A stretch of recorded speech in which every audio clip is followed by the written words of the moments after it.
Bristles hay. For making Bristles hay, you will need crayons, broomstick bristles, and craft glue. First, color the picture with the colors of your choice.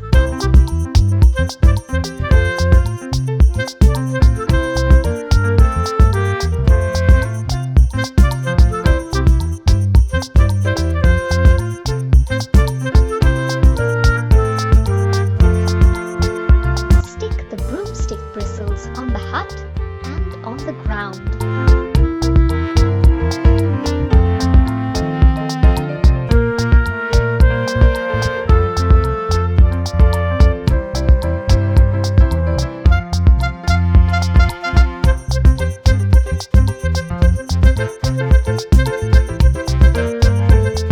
The Bristles hay is ready.